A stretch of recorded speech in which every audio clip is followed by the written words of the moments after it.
নমস্কার, জয় মাতারা। আমি অ্যাস্ট্রো হিমাংশু ভাগ্যের দুয়ার থেকে আপনাদেরকে জানাই আন্তরিক শুভেচ্ছা, ভালোবাসা। আজ আমি যে প্রেডিকশনটি করতে চলেছি, জাতকেরা হলে ডান হাতটিকে দেখুন আর জাতিকারা হলে বাঁ হাতটিকে দেখুন।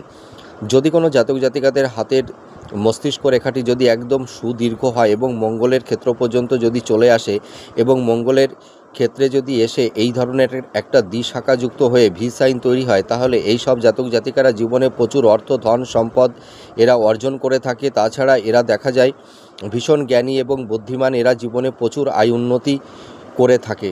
ঠিক আছে, এইটা তো বললাম। এবার এই রেখাটির কথা বলবো।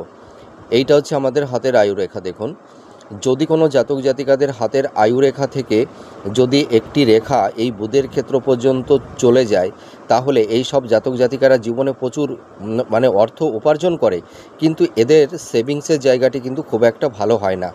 মানে এদের মানে ব্যয়টা বেড়ে যায়, এক্সপেন্সটা বেড়ে যায়। হ্যাঁ, মানে যত আয় করে তার পাশাপাশি ব্যয়টাও কিন্তু মানে বৃদ্ধি পেয়ে যায়। এই জিনিসটা কিন্তু তৈরি করে দেয়। ঠিক আছে, আর যদি এই হাতের ভাগ্যরেখা থেকে যদি কোনো একটি শাখা রেখা যদি বুধের ক্ষেত্রের দিকে চলে যায়, এদেরও প্রচুর অর্থ, এরা জীবনে প্রচুর অর্থ, ধন, সম্পদ উপার্জন করতে পারে ঠিকই, কিন্তু এদের ব্যয়টা কিন্তু অতটা বৃদ্ধি পায় না। কিন্তু আয়ুরেখা থেকে যদি কোনো রেখা বুধের ক্ষেত্রের দিকে চলে যায়, তাহলে আপনারা লক্ষ্য করবেন এদের ইনকামটা বেশি থাকে, কিন্তু এদের এক্সপেন্সটা কিন্তু বেড়ে যায়। ঠিক আছে, ব্যয়টা বৃদ্ধি পায় এদের।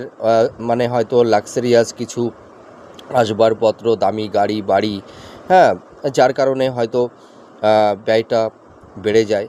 তা আপনারা দেখুন, আমি দুটো প্রেডিকশান করলাম, এই দুটো রেখাকে নিয়ে আপনাদের সঙ্গে কতটা ম্যাচ করলো আপনারা মিলান, দেখুন আর কমেন্ট করে জানাবেন।